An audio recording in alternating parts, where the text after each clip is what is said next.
Hi, this is Greg Hildebrandt. I've been a professional artist for 62 years. I've done a lot of artwork in that time, and I'm still just trying to get it right.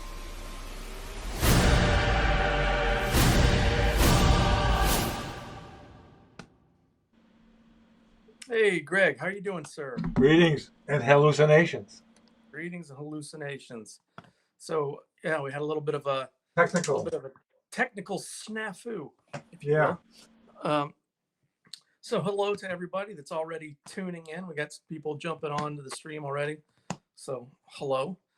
And so here we are again with Lady Death, 2 weeks in a row. Now, Yes. last week, you and I had discussed that you would probably be done with this thing.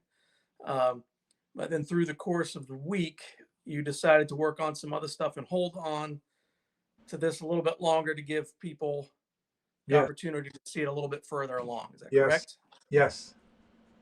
And so I started, as we can see, started to put the figure in, and that was quite another story. I remember last week I was talking about the lighting setup. Yeah, we were Remember talking about the fire and the backlight, and then the dome light, or the that blue, ambient blue light of the sky the whole blue coming light in. of the sky, visualizing it's all lighting. So I'm imagining, all the blue light coming down. You can see it on the skulls in the foreground here, and it's Hmm. literally on these buildings out in the distance too. The blue light is darker. Then I started to put her in up here in her head with the same colors as which would have was a blue under that blue sky light. And I'm painting it, and something isn't feeling right quite. I'm trying, you know how that thing is that you're not, when you're not, something is wrong. I asked Jean to come over. She came over and took a look. I said, Jean, come over, take a look at this, would you? Help me out, just take a look. She goes, oh, that's too blue. She's got to be white. I mean, she's pale. She's white. And I go into I, that blows my whole color theory. She's lit with this blue light coming down from the sky, and she's edge lit. But the fire, what the hell color am I going to put on her to make it a white light, to make her white? And she says, well, does her scythe do anything? Does it glow or something? I said, what? So she went and looked, pulled some internet stuff up of, previous artists, Lady Death, throughout time. And there it seemed to be glowing, or at least her sword certainly is on fire, glowing. So I said, Yeah. oh, fantastic. So I came back, painted this scythe in. I'm thinking, well, what the how's it glowing? And then you go into it's like a lightning sort of thing, which I'm still working on. And then that lights her up. So, Very. So I've got some questions. We got some people saying hi. Ted says that you're a magician, and then Bob Kinkle says hello, Greg. Bob, how are you? And Ted and Bob, So Ted and and Bob. Alice, or something. Uh, So yeah, so it worked. I mean, I could get my blue, whitish blue. Actually, it goes still into the blue shadows, as you can see, because that's what is the ambient light all over the place. mhm. And I don't know, is it working? Looks like it's working to me. That's it. See, who said it? Neil Adams, I think. It's got to look right or be right. Yeah. Right. So So I've got a question for you then. You were saying that it was just coming across as too blue. The flesh was too blue, yeah, based upon your ambient light source, right. right? Now, could you have just taken it more to white? Like, why did you feel the need to add a new third tertiary light source in? Well, Why the didn't you blue, just amp it up to white? because my thing is, it's like with lighting, I'm always more or less, for the most part, I'm it's a truth to nature that I'm after, with real light. Okay. In other words, we talked about, I have to really understand what's the light source, where is it coming from, what color is it, or else I can't paint a picture. You have to know all that stuff. So there was no justification for making her white other than just arbitrarily painting her white. And I don't paint like that, you know. And I mean, people do. I'm sure they pull it off. I can't. I just don't think that way. You know, I wouldn't even think to try it because it's to me, it just doesn't go with a truth to nature approach. So I had to come up with a light source here to light her up because my plan was to keep her lit from the top, you know, more, Yeah. and that provided the perfect opportunity. Just make this side glow and have that be the light source. So it's like the truth to nature thing. I have to justify, know where the light is, what the light is, why it's there. Do you know what I'm saying? Yes. So that So do you have you ever found yourself in a situation uh, to where you couldn't justify that truth to nature light source and had to fake it, for lack of a better term, in that scenario? yeah, I'm sure I have. I can't remember anything right outright right now, but it probably was years ago before I really was realizing that lighting. I had to understand where the light was and what the light was and where it was coming from.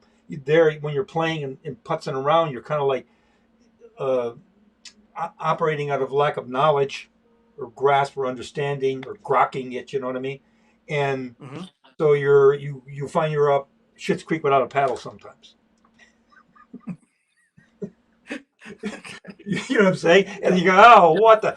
In the old days, what that meant was, especially it was dangerous if there was anybody around because I was painting on masonite panels back in the day, and I would just throw the damn thing in the corner. Wow! It was, and fortunately, I was in a studio back then where it could take the harm. But now, once I go through my whole head, I get it all figured out ahead of time. In other words, it's like to me. We've talked about this. I think observation and analysis. It's a scientific approach. I observe as I'm laying the scene out. I'm observing. I put myself there, and I'm saying, once I come up with the composition. Okay, I'm there. I'm in this space now, and okay, once I get the composition set up, I'm not really. I am kind of concerned about light, but really mainly where the positioning of these objects are within the picture plane. But then as I Hmm. move into it, I'm analyzing and thinking and figuring all my light sources all out. So by the time I actually come to the palette mixing the paint up, I pretty much have got it worked all out. Yes. So Okay. it's like I go through my values and mix all my highlight to the shadow, and all the different colors, and keep like we went through this last week, right? There's this Yep. fire color, which it's still the same paint because I keep it in a airtight container and spray it down with water, and it stays working. I don't know if that's a long answer to something or whether it was an answer at all. I don't even know. Was it? Yes. No, you are answering the question. uh and so I want to go back to that a little bit more. Sorry to Okay. harp on this. I think that Yeah. your your reasoning and logic uh, of why you're insistent on doing it the way you're doing it can be helpful to a lot of people uh, checking All in right. on this. Mm-hmm. Uh, Now, if you okay, the scythe doesn't light up, right? And but you have to make it brighter to make her to appear brighter on that page, or to get that flesh to read that pale white Right. color, Yep. and you just amped it up. Yep. Would If looking at the picture plane itself in that case, would you know that the lighting scenario doesn't work? Does that question make sense to you? Not quite. You gotta go back Okay, over it again. so if you didn't light it up with the scythe, right, Right. and you were going with that blue dome light, Yep.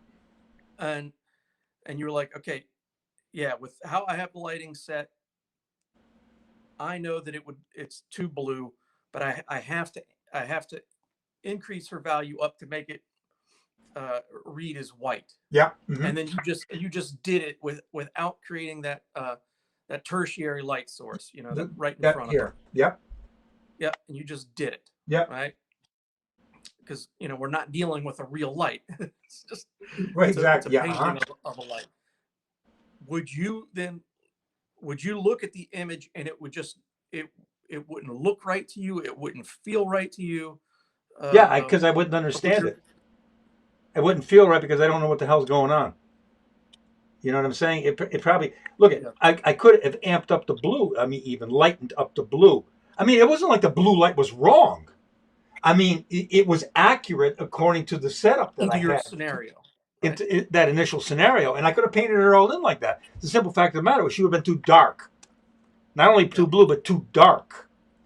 And I, in fact, that I was kind of like planning on that. That was my head. She was going to be darker with the edge light being stronger, and it just it didn't have it. I mean, it just didn't work. It just wasn't there. I mean, I could have painted the whole picture off, and it would have looked right because I would have stuck to the lighting setup, which I'd all figured out. But it Yep. wouldn't be what Jean came back and said. No, she's got a pure white. That when you look at Lady Death, and you want to know that she's white. The skin is white, it's pure white. Yep. That was her. And I agreed with that. So Yeah, it's staying true to into that comic feel of yeah, the color of the true color of the character, which is what I've done a lot of. Tim and I both did when we did the Marvel Masterpieces set. We would light the figures, the models up that posed for the bodybuilders and whatever, the women and everything, all with white lights. And then when we started to paint, I generally don't use colored lights on the models. That we invent, when we start to paint. But we'd always light a key light, put a key light like this key light. It's a key light that would show the true color of the character, the costume. mm-hmm. But for the most part, sometimes we wouldn't, but for the most part, we would do that. Then rim light it, or you could always do this rim lighting to get different colored lights.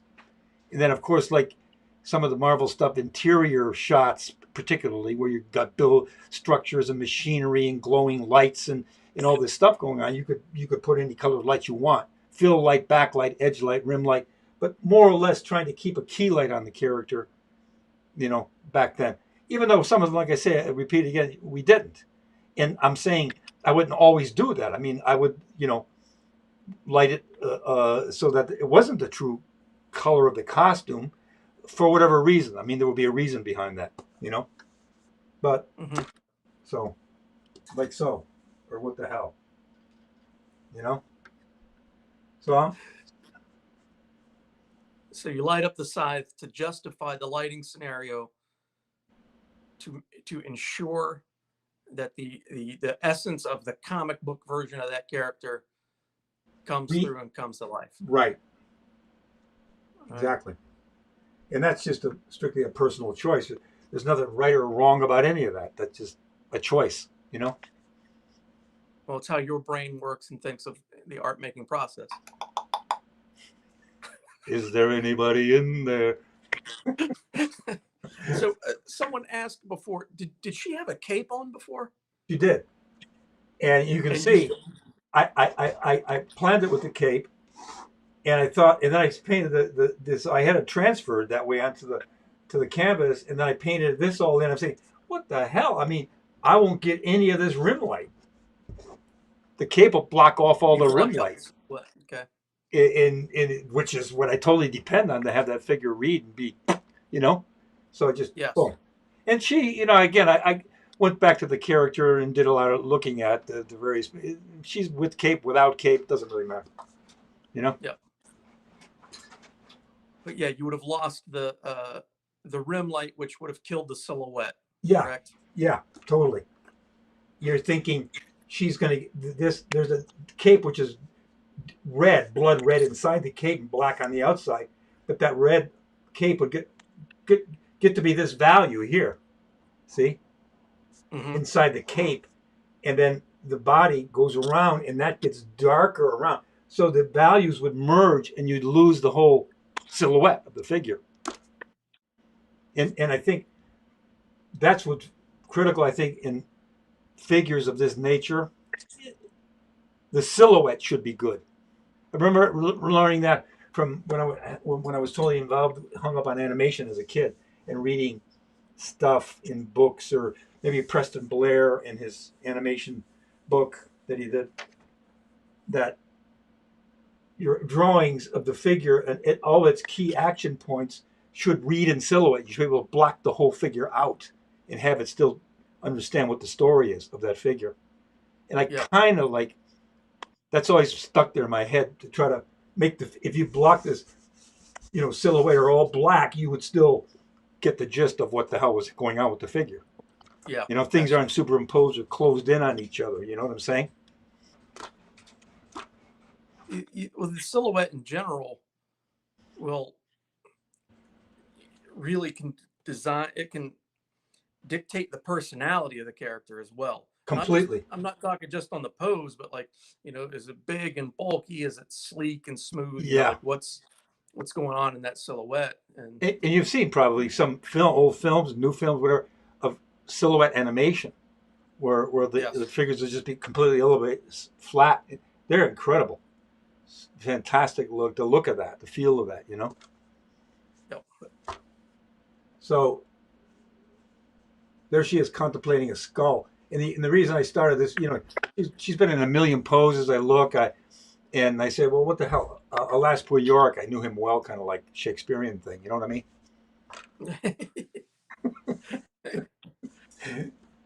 Well, I mean, there's down here, there's a whole bunch of skeletons and everything. Yeah, someone's saying that there's so many skulls going on. Gene Yeah. must love it. Steve Bunn. He's also asking, do you use a real model for death? Yeah. You gotta, yeah, yep. I first drew the figure out of my head. I got which is what I always do. I define the whole figure in a detailed drawing, the one that we showed last week, and define the figure, and then get the model. This way, I've worked it at a distance. My friend Mark Romanowski had a girl that he had posed for Wonder Woman, and he suggested if I said, yeah, Mark. So he called her. She came over to the house, and that was the first for me, because Gene and I were working with Mark, and over the phone, as he was, over the visual, over the electric thing here, Okay. and the electric thing, and we were working it that way from a distance. I said, no, okay, no, get this, give him the directive, and it worked out. Cool. Yeah. So yeah, making things work in the days of COVID. Yes. Right? Keeping everybody safe, but still getting the stuff that you need to get done. Getting it done. So yeah, someone else makes a comment that the high heels are the perfect shoes for running over mountains and flaming Absolutely. skulls. You have to have those to do that. They dig in well. You know what I'm saying? Right. Gives you a good push to get. I mean, if it's true too. If you're climbing a rocky mountain, those heels are going to be helpful, aren't they, to get into small crevices and stuff? They get stuck in small crevices and help you to trip. That. Yeah, I mean, it's a riot. People climbing and stuff. You're climbing on the front of your foot anyway, but that's. Well, you would know. You've probably done it. Right? I'm sure you've climbed, haven't you, Keith? Yeah, I climb in high heels all the time, Greg. But with that comment, yeah, high heels are probably not the ideal fighting. No, but foot protection. No, but it helps the appearance of the character. It does. So, that character, don't fight City Hall. Come on. She is supposed to obviously have a sex appeal to her. Obviously. And so it's. Well, that's comics, isn't it? I mean, don't they all have sex appeal? I mean, from the beginning, you're drawing not only women but men in skin tight clothes. I mean, come on. Skin tight clothes and big giant muscles, and you're going for the ideal form. Exactly. Well, the ideal which the ancient Greeks defined that so-called ideal, right? Yes. And I think most illustrators, at least the ones that I, grew up on, stick to those proportions.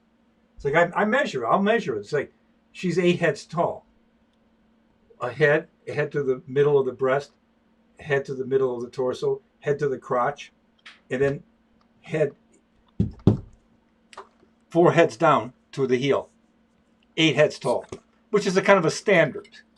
Yeah, sorry. And then some people, for this kind of girl, you know what I mean? Pin up. I do pin ups and stuff. Then you go into the 9 heads tall, or whatever. You do anything you want, actually. But see, there's no right or, like I say again, it's a choice.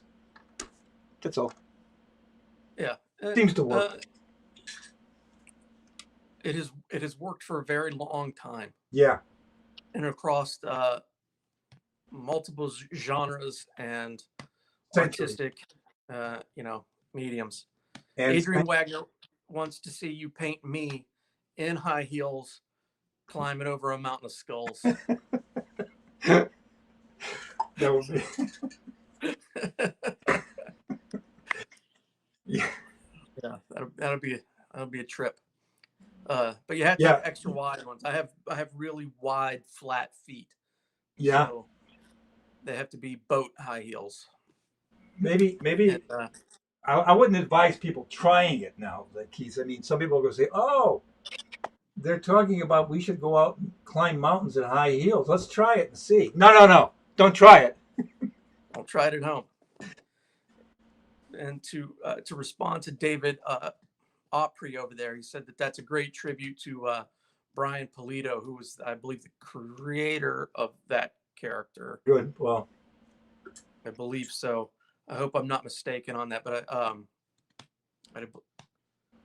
believe Brian passed away, or maybe he was not the creator of the character, but he was one of the artists on that character. Sorry, it's been some years. I you know more than I do on those comics.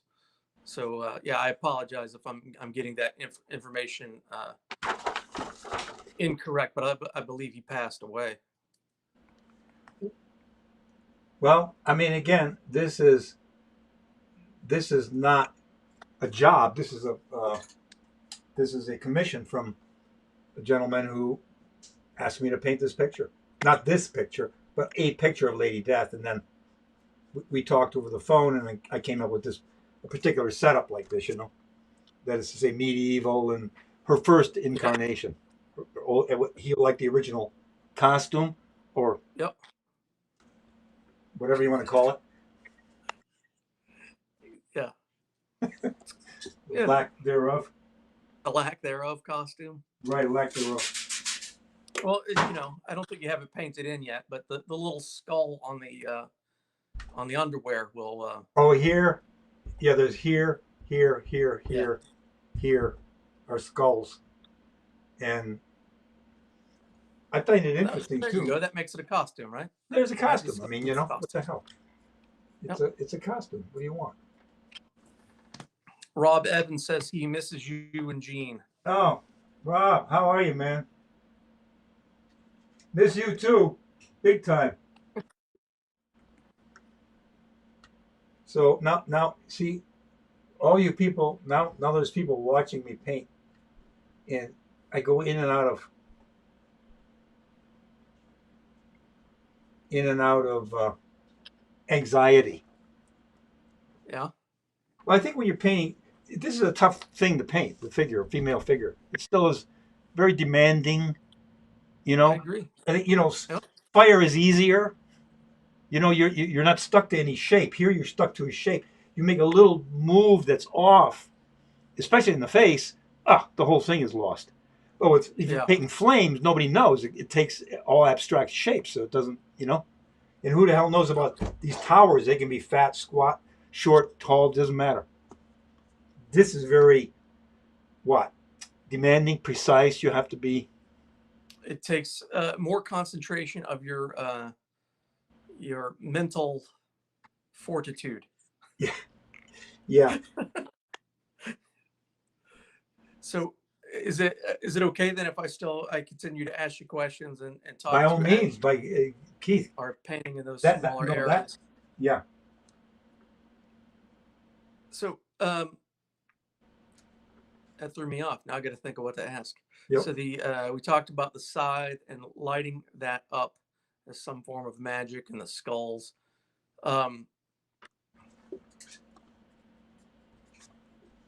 See, you know, you get this nice purpley light, purple on this black stuff, and you get the edge light here. It gives it a, you know, Yes. rounded feeling, right? I like the flat stuff too, man. I think we talked about that last week.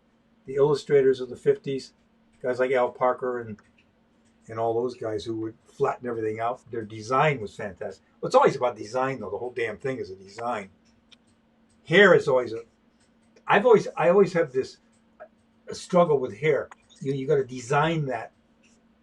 You just can't do a bunch of hairs. You have to think of a big mass shape. You know, Okay. design that shape as though it's a solid structure, and then loosen it up. And I know that I'll try to keep it like broad and like that, and then I'll screw it up and cripe. And I'll have to wipe it out again. Okay. Then I go back and it's like try to get it, you know. Oh, that's not right. Wipe it out again.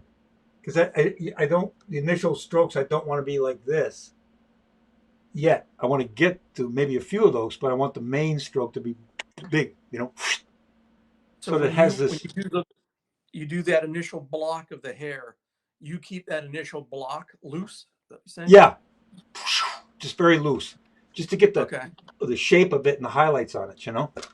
And that takes over and over. And when you're, I mean, the hope is to get it look not too mannered. You know, really mannered and worked on, but to keep it looking kind of spontaneous to some degree. I don't know how much I succeed in that. But John Singer Sargent was a master at that. Yes. Remember Sargent?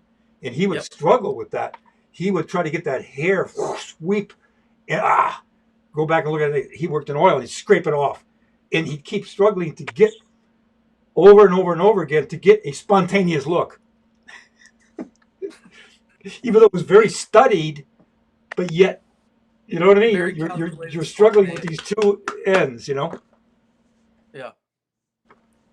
So now I have a question then in regards to that, you know, because I know you're very hung up with the lighting, and the lighting has to be true to nature. Yeah, right. That's the effort. Right. That's the effort. Now with the hair, which would be affected by the wind. Yeah. Do you feel the same necessity to calculate the wind? Yeah. You want movement.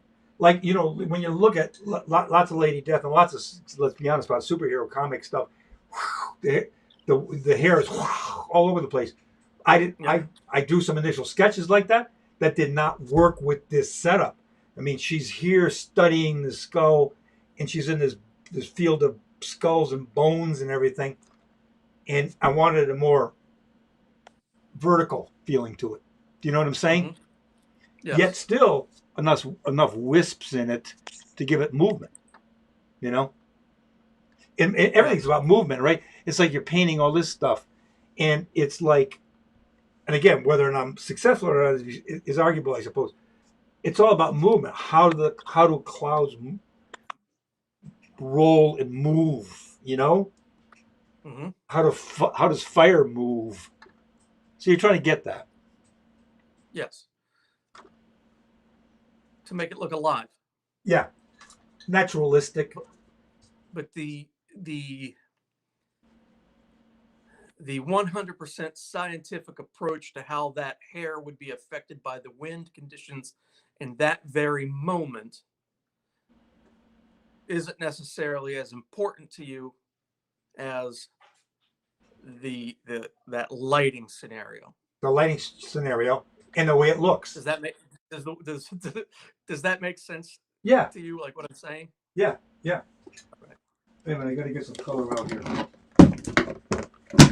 You know, my Tupperware containers.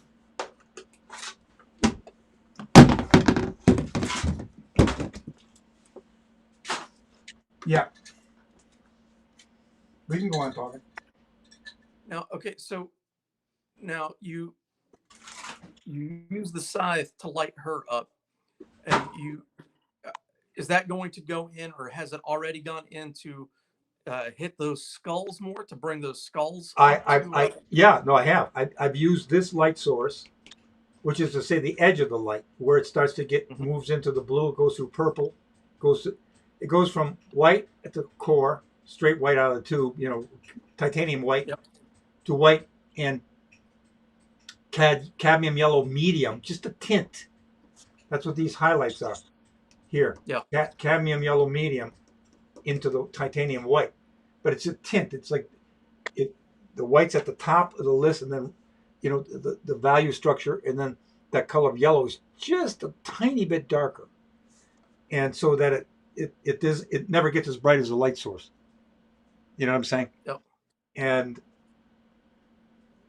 I forgot what the hell what I was trying to answer. Oh yeah, Well, we were down talking here. about hitting Down the here. skulls, right? Okay, yeah. So that goes through a series of values into the darker zone where it starts to go into that's ultramarine blue and white because that's what the sky is. And I just that's a unity color, all that Yep. ultramarine and white. So then I start to put a little bit of this purpley stuff down onto the top of the skulls and onto this Okay. rock down here because this is a little bit lighter than it was last week. All these little highlights that I'll probably crank up a little more is it's underneath Okay. down here. You see what I'm saying? In this zone, get it a Yep. little bit lighter. I don't want it to get too bright because I want to keep it all up here and then have it dissipate, which it would do naturalistically. An object moves further away from the light, it gets dark. It isn't as bright as an object close to the light. All that Now, stuff's in your head. yeah, I'm going to call back to a question again with those skulls, because I know that we have a couple of the same people that were watching last week and asking.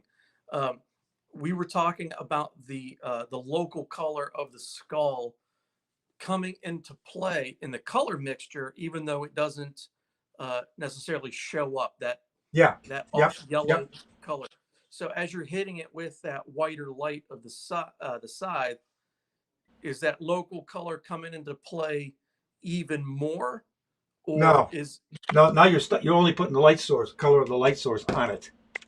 Got you. Thank you. Because if you have an object here, where the hell is an object? An object. Yep. The final highlights on any of this stuff is the color of the light. Yep. You have the true color of the object, then you're moving towards the highlight, the light value, which is moving towards the color of the light source. Then if you get to final highlights, they're the color of the light source, whatever that color is. Got you.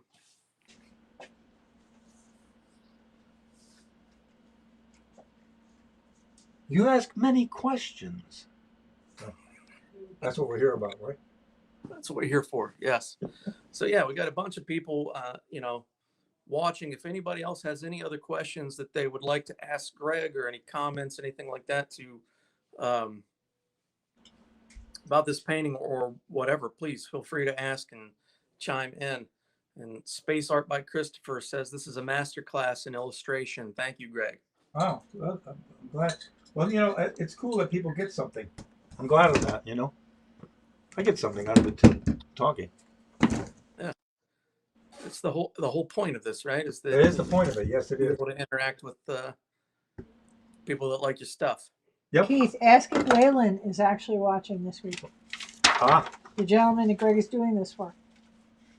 well, ask. Yeah, Oh. Waylon. Tell me Waylon, are you there? Waylon, answer. What do you think so far? Is it satisfactory? I guess that's the Oh question. yeah, well Waylon is definitely here because he's the one who noticed that the cape was gone. Ah. Ask Waylon. Waylon, is that okay with you that the cape was gone? Can you? We can see her better, right? Yes. And yeah, I'm going to respond to you, Dean. Dean says it sounds so simple when it's broken down clearly. Yeah, that's in essence what makes a great teacher. Or Greg is very good at teaching this stuff, as well as painting it, because he's able to break it down into very base terms and very simplified mechanics. Now, whether you're able to take what he says and reapply it onto a canvas yourself is Well, yeah. is a whole Well, other issue. But yeah, you're able to break things down in a way that everyone can understand and comprehend, and it's a rare thing for people to be able to do that. I taught at Joe Kubert School for several years, and that was quite simple, quite simple. And I never taught before. And to me, it's about two things when you're teaching. Pass along the information that you have in the clearest manner you possibly can, and to inspire. That's the two. To me, that was always what it was about. And I really got it clearly spoken. And I think that what was helpful about that is, I think we've talked about that in the past, is working with a twin brother all those years. I was able to, our mixing of our values needed to be a very scientific approach from light source color highlight to light source color shadow, and then how many 7 piles of paint that cover that were very simply understandable between the two of us. You know, I think that was helpful. So yeah, Waylon's chiming in, and he says he thinks it looks amazing. Very good. Oh, Thanks. very happy You about got a that. satisfied customer. I'm we glad. got a question. Got a question for you, Greg. Are you ever sad to see a painting go? Like when you finish something and then you ship it off to the person. Do you ever get sad about losing a painting? Not losing it, but letting Never. it go. Well, that's not true. Well, what do you You mean? weren't very happy when you weren't very happy when I sold the Evil Queen. Well, you're right. I'm always right. But I mean, generally, no. I mean, because I know that's what I'm doing it for. And that's what I've made my living off of, illustrating for, since 1958, doing art for a project. And then it's handed in or handed over or given over. And that's that. That's what I do. Boom. Then there are certain ones that I want to keep that I'll never sell. Like the painting, that nightmare painting, dream painting that I did, that Black Sabbath used on their Mob Rules album cover. I won't sell that. That's a hyper personal thing to me, and I won't sell that. You know. Keith, tell them what my motto is. Gene's motto is that everything is for sale except for the artist, and the artist we rent by the hour. That sounds like it could be something else. Oh, that sounds like it could be. So, from my perspective on that, Greg, you're very fortunate in a lot of ways that most of the stuff that you're working on is already sold before you start working on it. Yeah. Like, hey, you have a job here, do the job. Yeah. As opposed to coming at it from the place of, I'm doing a personal piece of art, right, that I'm wrapped up in emotionally, and then letting it go. Two different worlds, two completely different worlds. And Gene's standing in the background there. Gene and I, we were talking the other day. What was the painting that just sold recently, Gene, that we were both like, that one stung a little bit. Oh, the Creature from the Black Lagoon. Yes. Yeah. So, which is hanging in the house because it's on a 1-year layaway. So I get to look at it for 1 more year, and then I get to pack it up and ship it to its new home. Yeah. And then it's gone. So we'll get another good question here, Greg. It's from Ted. His comment is about digital painting. He said, it's a lot of people do digital painting. He personally prefers real paintings, the traditional paintings, as to him they feel more organic. Okay. I know that you don't do digital art, Greg. No. But what are your thoughts on it as far as an art consumer, someone who looks at art? Do you have thoughts on digital art? I mean, most of the stuff I've seen that's digital that people do is freaking incredible. It fucking blows me away. I mean, I don't give a shit what the technique is. It blows me away. I don't know what the hell to say. I mean, And that's either that's Keith, you got to realize that Greg, uses a computer for Google and a few other things, but he doesn't use Photoshop, so he doesn't even understand the technique of doing art digitally, and he doesn't want to, which is perfectly fine. But I mean, we have gone to shows where there are 200 digital artists, and their work is absolutely fabulous. But I always ask the really, really good ones if they can do that with a brush. And when they say yes, I say, "Why aren't you?" And they should. If they should do it both ways, in my opinion, and that's just an agent's opinion. The digital art is fabulous. It's great. It's pixels. And someday, and I know all about, the world of NFTs and yada, yada, yada, and all that's happening now in the digital world. And I think that's fabulous for them. I really do. But it's nice to hang it on a wall and have it, have somebody walk in your home and go, "Oh my God, what an amazing painting. How did you do that?" Do both. Don't do one. Do both. If you have the Yeah, I mean, ability. you're primarily responsible for me getting back into traditional media. You Yay. know, uh, Good for me. it's like and I found that getting back in traditional, doing some of the stuff that I had done digitally, I personally am now preferring it in the traditional form and applying the traditional paint and just the actual physical feel of creating it again. yeah. I mean, for 20 years I was doing digital art, and I still do it with, doing advertising. It's all digital, and it makes zero sense to do that traditionally anymore. Like, Sure, I can see that for sure. less than 0 cents. Right. Yeah, but Keith, there's another side to it. There's a totally other side to it. For example, you recently painted, and I know that the people that are on here are watching Greg diligently paint Lady Death over here, but you recently painted, if I'm not mistaken, a chicken or a rooster. I don't know which one it was. Okay. Yes. A hen. Okay, for your wife, as a gift, and it was one of her hens that was killed by a predator. Okay, and that was correct. really super important to her, that you took the time, the energy, the patience, and the love to paint that chicken for her, as opposed to, "Honey, I printed a photo."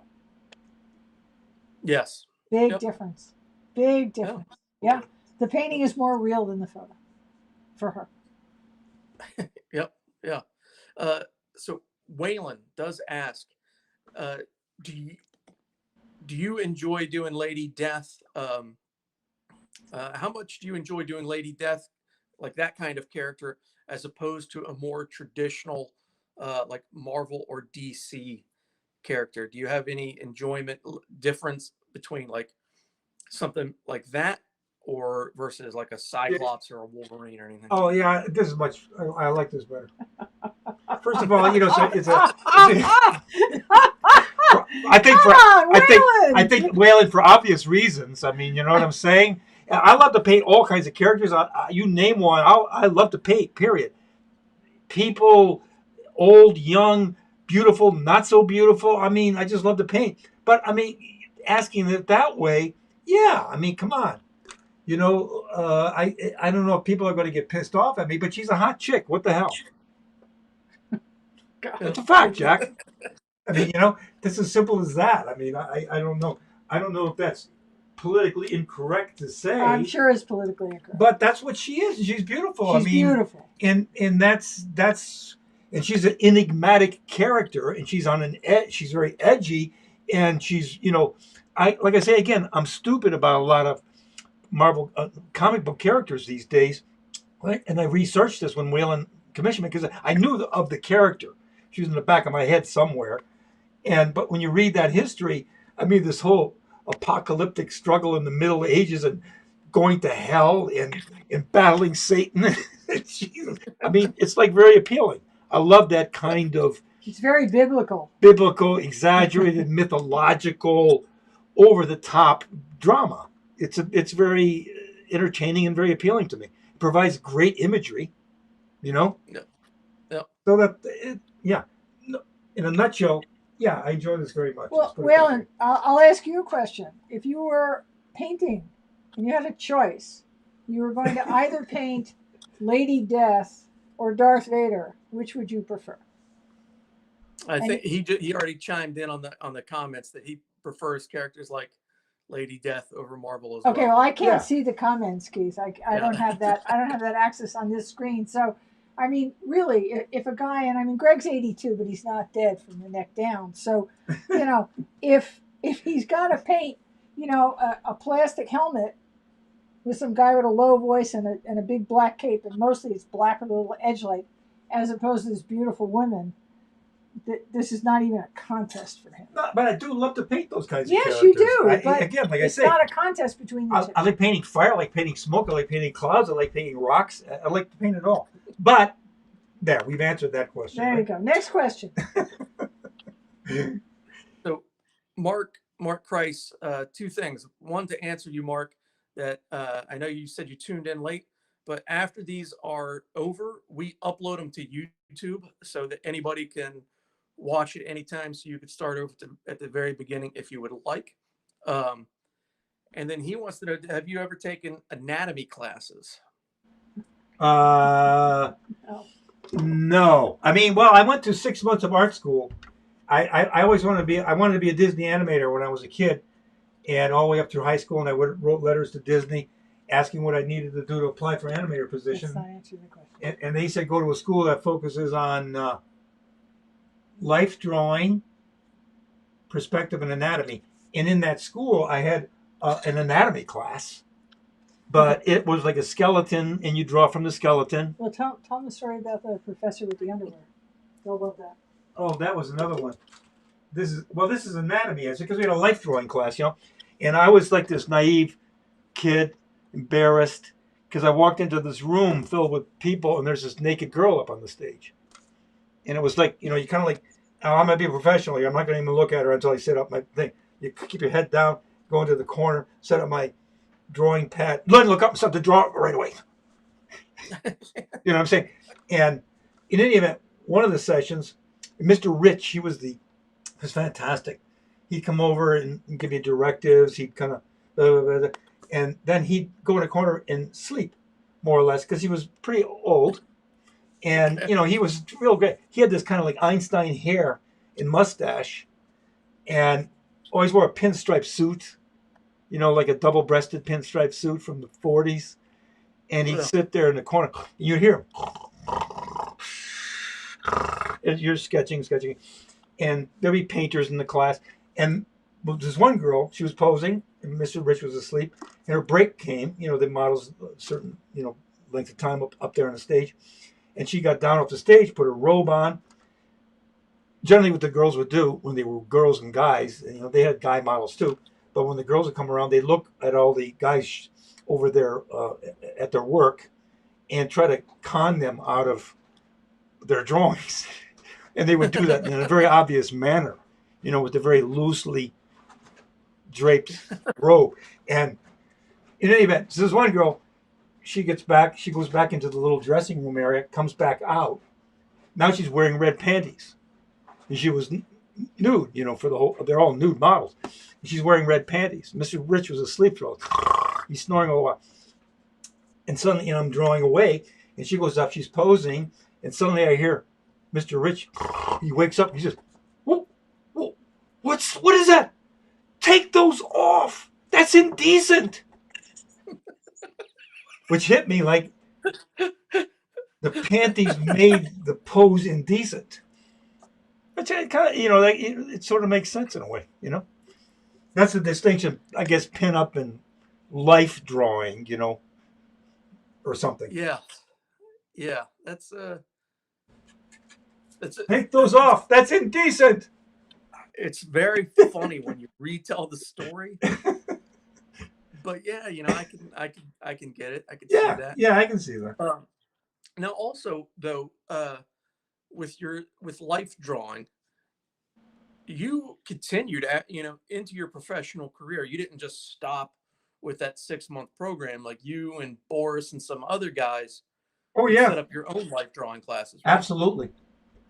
And we get models, pay for the models. They'd come in. We sit around. I still have the sketch pads here, and we would work from life. And then when I wasn't doing that, I went to some other life drawing setups in the '70s by myself at a local school. There was a teacher, and I just wanted to draw from life and see and stay at that because there's a whole different thing that happens working from life as opposed to working from photos. Yes. It's completely different world. Anyway, Now, in what way do you feel that it's a completely different world?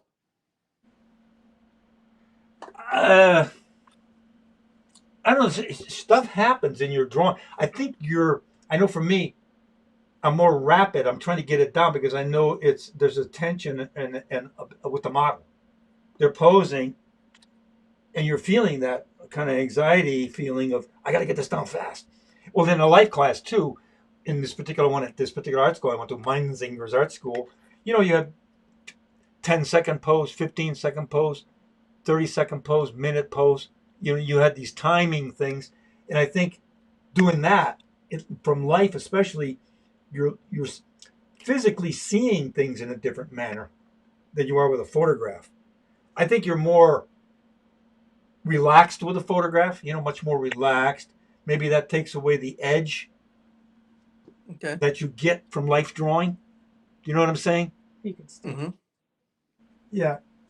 I don't know exactly how to explain it. It's not. I know that's Now, not very clear. I know you, just for practicality, use photographs uh, almost exclusively. Yeah. You're not drawing Lady Death from a model No. standing over there next to you. God, I can't imagine those days when artists had to do that, as illustrators had to do that. You got to, you look at Rockwell stuff, right? Or any of them. Models sitting there, standing there, holding a running pose. You had to get your knee up in a box in a running pose and stay there. It's like I would do that certain times. I mean, I can start. It isn't only the model that's sweating and suffering. You're sweating and suffering. Is the artist. There's a real what kind of anxious thing going on there. I can't imagine that having to illustrate that way every day. You know. Yeah. Keith, However, there's a very interesting thing about this that I don't think most people would even think about. Because before the pandemic, we always had the models come here. I would pick the models for Greg. He'd hand me a sketch, and I'd find the right girl that matched what he wanted to paint. Okay.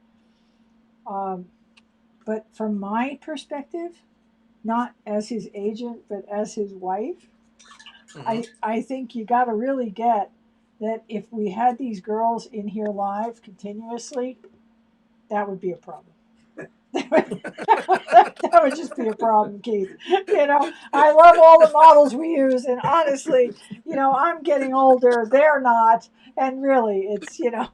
So okay, take your pictures, put the lights on. And let's go. Shoot for 4 hours. They go home. You got your photos. So I'm just throwing that out in case anyone's interested. however, it is worthwhile to do those life classes if you can, and Oh, when absolutely. you can, Oh, because there absolutely. is something about seeing the live. You could appreciate the volume of the figure, with the lighting hitting the Yeah. figure, um, in a way, in a real world scenario that doesn't necessarily come across in Yeah. that photo or the print of the photo. It's a flat 2D thing. You don't see dimensionality. You're Yeah. seeing it in your head, you're in your mind, but you're not seeing it physically with your eyes. In that live case, you are. You're seeing dimensionality, and also you're seeing colors if you're painting that you don't see in a photograph. You're seeing subtleties that you can't see in a photo. If that's what you're after, is to copy that subtlety. You know what I'm saying? Yeah. Yep.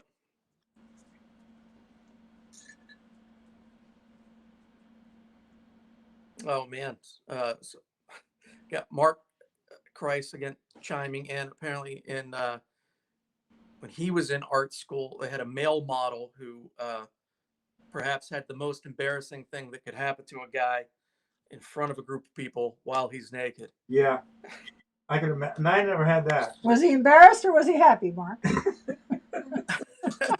He says he took his break, covered himself up, and then Well, I mean, hands. Good God. that's what happens. Poor boy. Poor boy. Okay. Moving on. Moving on. Alexander Next. Davenport says, Greg, you taught him about backlighting. Thank you very much. Oh, that's a good one. Backlighting is fantastic.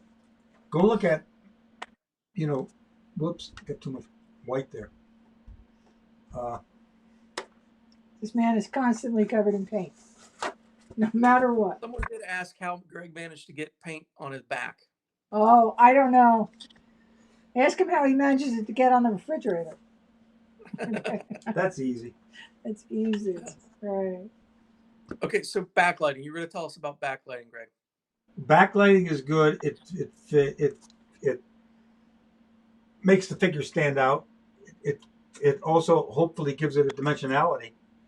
So it's not, if you were just running that flat, which I've done, and you do, and it looks great. Depends on the situation. They're not always backlighting, but in this kind of a thing, it's dramatic too. There's a drama to it, right? Mm-hmm. That increases the what? Increases the what? The intensity. The intensity of the setup, the scene, the what the hell. The overall drama, right? You said the drama. It increases the drama. Yeah, right. Backlighting, depending on the color of the light you're using too, Keith. Backlighting in low light is fabulous for evil scenes, vampire scenes, that kind of stuff. This kind of stuff. You're using red. If you use a low light, and then you get those huge intense shadows, under the chin and the face, it gets really evil. So it's the direction of the lighting that will create that. Okay, I'm going to ask you one more question about lighting, but to answer Alexander Davenport's question, Greg doesn't use any mediums with his acrylics. He only uses water. Just water. I spray it down with this plant mister to keep over here. It's on these aluminum sheets. I just spray it down while I paint to keep it wet and working. Have you shown them your aluminum sheets? Yeah. Oh, okay. Yeah, and just to answer Alexander a little bit further, when Greg had mentioned that when he tried to use extending medium, it altered the texture of the paint itself. Yeah, I didn't like that. He just couldn't get used to it, so he switched back to just water. It was kind of gummy, and if you get used to that, it'd be fine. But I didn't feel like trying to get used to it. This was working fine for me. So what the hell, Okay, so I have a question about lighting and lighting setups, right? Uh-huh. We've been talking about that a lot, and really, lighting is one of the predominant features of your work, right? When you set up the lighting scenario, are you coming at it from any particular angle, or do you feel that light can work from any angle on the figure? No. Does that question make sense? Yeah, no, the lighting, the angle of the light is about what the circumstance is that you're painting. What's the scene? What's the setup? What's the story that's being told? Where are you? And what's happening? And where's the light coming from? Now, you take all that kind of stuff into account, and then you could also then enter the scene and positional light somewhere, especially with interior scenes, or nighttime scenes. But if you're dealing with daylight and sunlight, you have various choices. The sunlight can be coming from the top, it can come from the front, it can be coming low. Depends on what you're after. What mood are you after? What story you're telling? So yeah, angle of light is always an issue, and where it's coming from, and what color it is. Yeah. Are there any angles to the light that you try to avoid? Good question. Well, yeah. Angle, positioning of lights. Positioning of lights, like this key light on her, and these backlights, and the lights on the photos, are from the back. Now, if you were to bring the yellow light around the sides more, and that light is still on the figure, it'll turn to mush. if you keep it further around the back, it gets very clearly defined. It doesn't enter the white light source. You see what I'm saying? Because where it does enter the light white source, you need to mix up a new color, and you don't want that happen necessarily, at least in this picture. You want to keep the light sources separate from each other. Here, here, here, here. You can light a scene up with 4 different positions of light on the figure, directly from the top, directly from the bottom. And I've done a lot of that with the superhero stuff, and from both sides. So you get 4 lights on the figure. There's literally 4 lights here. There's 1, 2, 3, 4. There's 4 different positions of light on that figure. Plus then any bounced or ambient light. You see, this is bounced light here coming off of this rock here, bouncing back up. So you get the reflected light, or I call it bounced light. Light hits an object and bounces back. Yep. So now the purpose of the light, other than just making the character become visible in the picture plane, what is the purpose? What is the light serving the picture? Telling the story. But like, in terms of positioning the lights, yeah. Right? Essentially what I'm getting at here is it creating volume? Are you able to see the volume of the character? Yeah, the way by where you position. Yeah, lights. Absolutely. That's all part of it too. Yeah, flatter lighting won't give you the volume. It'll just be a flat thing. But you put like this. Frazetta was great at that with the overhead light that he did almost consistently. Gives you those cast downward shadows, and that really creates that solidity of that figure. Yep.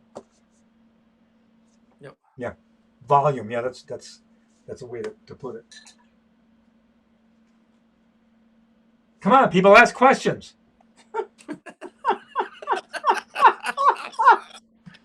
Nice, Greg. What the hell? I'm just not sitting here like for the hell of it. I'm not just know? sitting here painting you. Come on. It's talking for the sake of talking.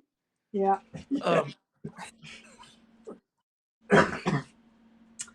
We have light, skulls, and tits are the 3 pillars of Greg's work. It's pretty accurate. What's that? So Dean 13 says lights, skulls, and tits are the 3 pillars of your work.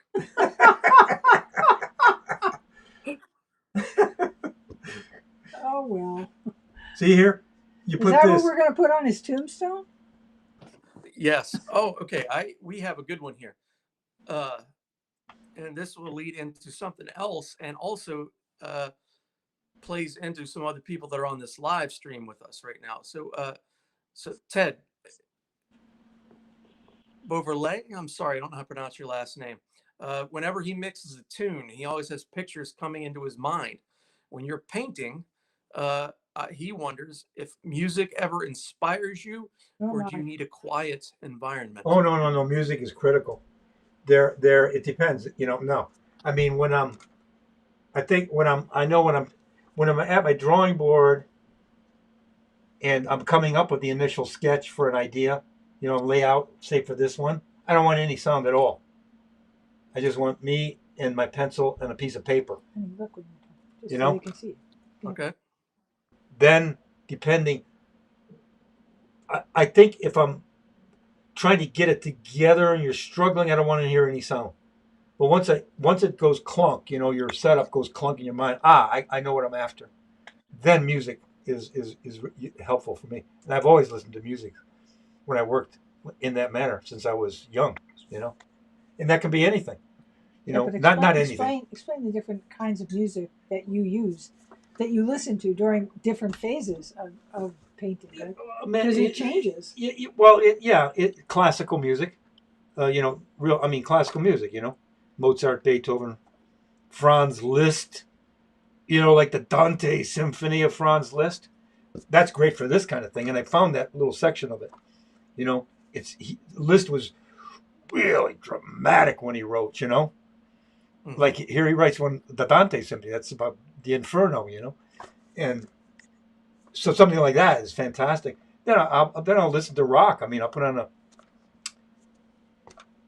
what do you what's that station I listen to? Oh, I have no idea. The Beatles station on Pandora.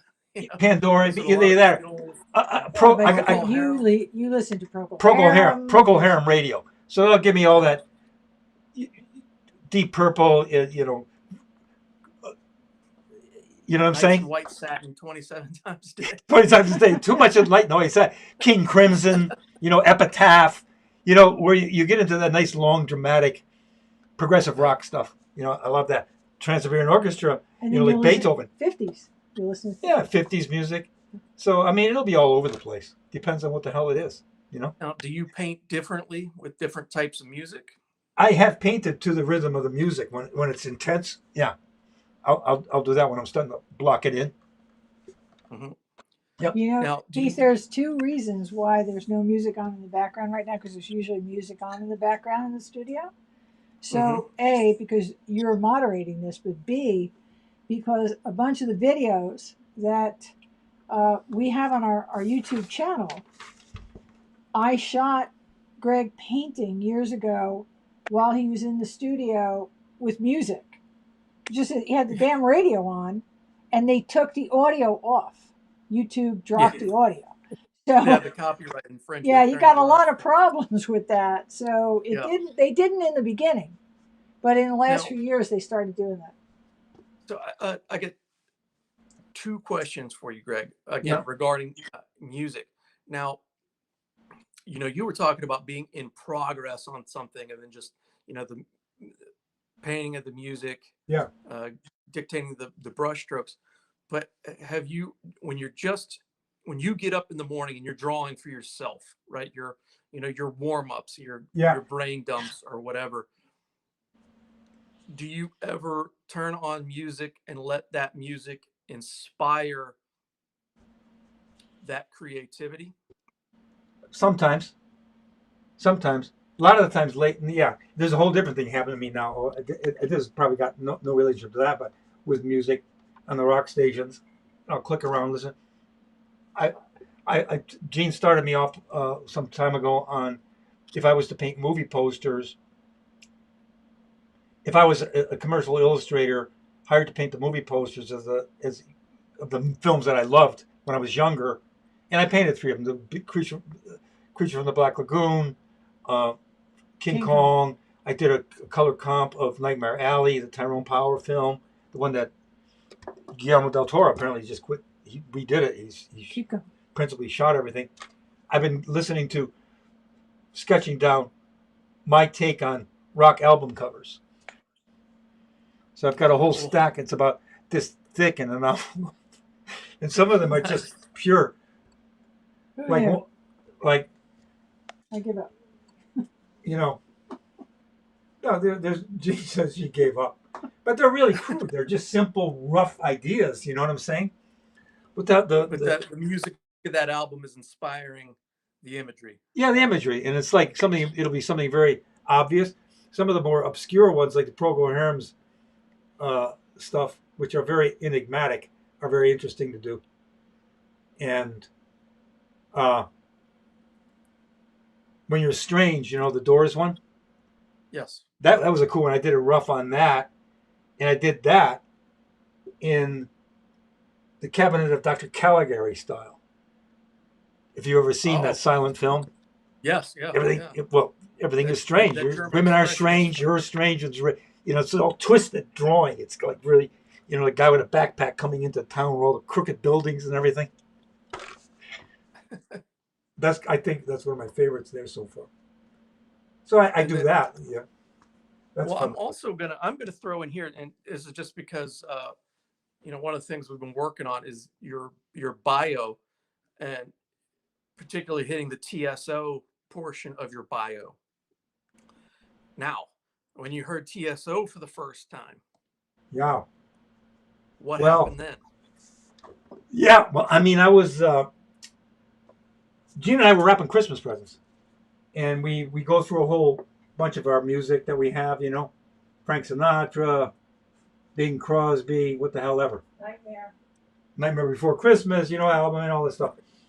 John Denver and the Muppets Christmas, whatever, and then I find this disc laying behind my disc player. I go to change disc, put a new one on, and I pick it up, and it was in shrink wrap still. It was Trans-Siberian Orchestra. And I said, what the hell is that? Some Russian women's choir thing? Because that's what was big back then. This was like, how many years ago, Gene? 2003. 2002. 2003. Yeah, 2003. And so 2002 Christmas. And so should we put this on? Nah, let's go back to Frank's. No, let's put it on. So I put it on. We're rapping, and boom! It's like, what the hell is this?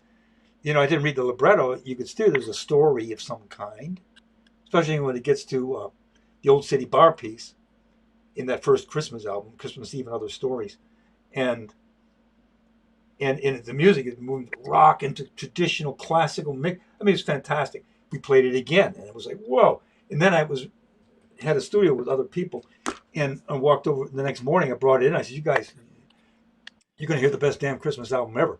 And I played it, and then another friend of mine there said, "Oh, buddy of mine just saw them at the Beacon Theater downtown New York." And so he gets. I said, "Really?" So he gets them on the speakerphone, and we're talking, and the guy says, "Oh, you got to see it live, lasers and pyro, and it's a spectacular show."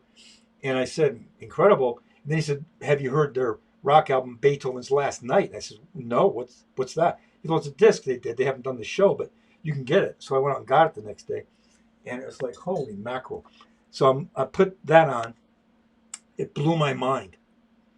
And because I love Beethoven. I've been a Beethoven fan since I was a kid, and his whole story, right, going deaf and everything, is so.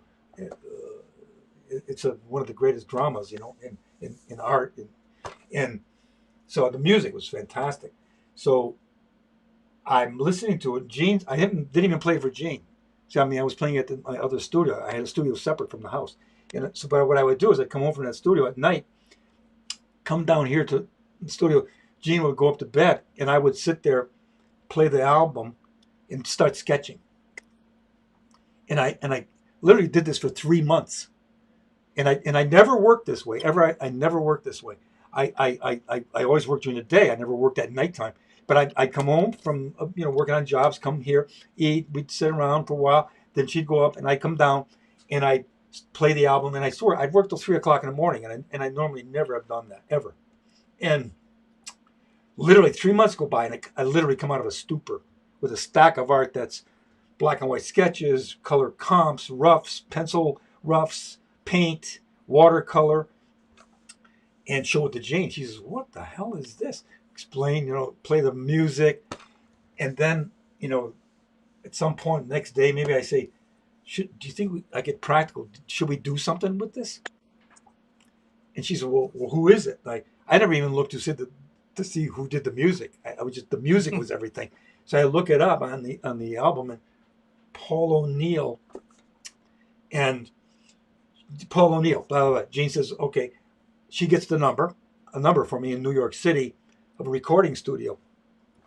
And where the hell's my water? Is there water there, Jane? Water? Yeah, I need some water. My throat's getting dry. Oh, never mind. I got some. So I called this recording studio, voice answers, and I said, "It's Paul O'Neill there?" And he says, "No, he's not here today." And I give him my name and number, and I go back to my studio the next morning in the other studio separate from the house here. The phone rings, and this voice comes on and said, "Is Greg Hildebrandt there?" And I said, "This is him." He said, "This is Paul O'Neill. I can't believe you called me." So it's like he's been a fan since the Lord of the Rings stuff in the 70s. So we're on the phone together. I said, it became this, "You're the man. No, you're the man. No, you're the man. No, you're the man." That kind of a routine. We got together. I told him I got this pile of drawings out of your album, Beethoven. And we got together in New York City at a restaurant. And we went in, and that was it. We started to work together. So it was kind of, I don't know, mystical or magical in a way in itself. Serendipitous. Yeah. And again, I find out gradually becoming very good friends with Paul. He was an incredible human being. Gene and I both were really good friends with him. that he worked at night. And I found it kind of like very strangely synchronistic that I did all the Beethoven stuff at night, which I never worked that way before. Yeah, you You know what I mean? It's kind of Yeah. interesting. That Anyway, is. that's my transfer, and I've been working with them now since then. You know, every year, except obviously last year they didn't do a concert. Yeah, Gene said I did do an album cover. They're be putting out an album. What? There's a new album coming out with music that has never been heard before, and I did the cover for that. So hopefully we'll see where things are at. God knows I don't know yet about the decision to do a show this year, but we'll see. You know, but again, it's how many years is that, Gene, that we've been working? 18 years, and it's like, holy crap! It's like it went by like that. It's like it's weird. Time is like amazing. In any event, that's So one of. I would say that you were influenced by the music. Yeah. Directly. Well, again, it's everything that I love. It's that blending of classical and rock and roll. I mean, you know, it's just, which I loved ever since Procol Harum. I mean, you know, with that sound that I think they were one of the they were probably the first, right, to start to mix in Emerson, Lake and Palmer, and you know, I got to meet Greg Lake. He showed up one year to perform with Paul on one of the shows. He was like amazing. That was fantastic. Cool. And that was just really cool. And Bob Kinkle, who chimed in before, you know, is one of the co-creators of the band. Yep. You know. Yeah. So we got gonna switch off of that TSO with one more question here. So they've seen your self-portrait. I'm assuming that maybe the one with the flying saucers in the eyes. But have you ever done a portrait of you and Tim together? Is there yeah. Hildebrandt self? Yeah, somewhere there's a picture of us. I'm not sure where. We were posing together as two wizards. There's the one of you guys where you're like the statues on the post. Oh yeah. That was way back before the Lord of the Rings days. We did that as a sample in the 70s. Tim and I were doing a lot of children's books and Reader's Digest illustrations, advertising illustrations, down to a toilet training book. And then we decided we wanted to try different things out. Let's see if we can be more interesting. We had read the Hobbit in the 60s, and then we read the Lord of the Rings, and we said we should illustrate this someday. And one of the things we did while we were doing this other more mundane kind of like illustration, toilet training book, say, we did this painting. We did a self-portrait of each other as two statues posing as pedestals in the front of this fantasy house with all these fantasy characters all coming and going out of the house, dwarfs and gnomes, little elves and stuff. And then we used that as a sample when we went to Valentine Books to illustrate the Lord of the Rings, along with a bunch of other stuff that we had done, some drawings out of the rings, and, so that. Yeah. Now were you doing a portrait of him and he was doing a portrait of you? Well, no, that was another time. I can't remember how we worked that, truthfully. But there was another time where we did do that. Somebody requested, it was for something in print. I don't even remember what the hell it was. That I would draw a caricature of Tim, and then Tim would draw a caricature of me. And I don't even know where that is right now. But I can remember doing that. I'd love to see that. I'd love to see it. We've done so much artwork. I'll tell you what, man. Yeah, it is now 5:30. We went Holy deep crap. and long today. And obviously you can stay on the live stream if you so choose. But I have an ad job that I have to get to myself. And you have to get to your chickens too, don't you? I got to get to my chickens, and then I got to get to my Keith lives on a beautiful farm, and he's got, how many chickens do you have now? Right now I've got 14. I had 20. I've lost 6. Yeah, but we're we're about to get another group of chicks so that we can bring our numbers back up. Fantastic. So Are we signing out? we are, but so Alexander Davenport says your paintings are of the Air Force pinups. How many have you done of those? Air Force? Air Oh, Force? you mean on Yeah. planes, fighter planes? Yeah. I've done half a dozen, five. I painted 5 pinups on Nice. World War II fighter planes, and We'll have to have a whole conversation. that's a whole about other you gig. painting. Yeah, that's a whole another story. That's amazing. Right. So everybody who's still watching, again, if you like what we're doing, hit the like button, hit the subscribe button. Please tell your friends that might be interested in it. Come check out all the work at the spiderwebart.com. You can see that logo down in the bottom left of your screen. There you can view all of Greg's fantastic artwork. You can see any of the past shows that we have done on YouTube, as well as seeing Greg paint on some of those planes and things like that. We have a lot of those different videos up on the YouTube channel. So thanks everybody for tuning in. Wait a Thanks minute. for all the questions. One more thing, Keith, about next week. Yes. What we'll be painting. The Godzilla. I'm going to be painting another commission for a person who wants me to paint a picture. I think we've talked about this, but it's Godzilla fighting Tiamat. Tiamat? It was a 5-headed dragon from Dungeons and Dragons. So I've done the drawing already. It's been okayed. I've transferred it to the canvas. So, but that one I'm going to start right from scratch. So it won't be completed like this. It'll be a black piece of canvas with the white outline of the figures, and I'll have my colors mixed already, and I'll start to paint, and we'll see what the hell happens. Yeah, don't jump the gun this time. No, I won't. I won't let him. I'm looking forward to that, because that's all about light. This one, this is all about light too. This is Ted typing or Brittany typing.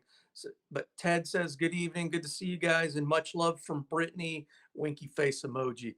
So okay, fantastic. Thank you all. Hey guys, and I'm going to sign All out right. now. Good night, Greg. And thank good you, night, Keith. Keith, for a lovely job. Thanks As everybody always, for watching. Thanks everyone for coming.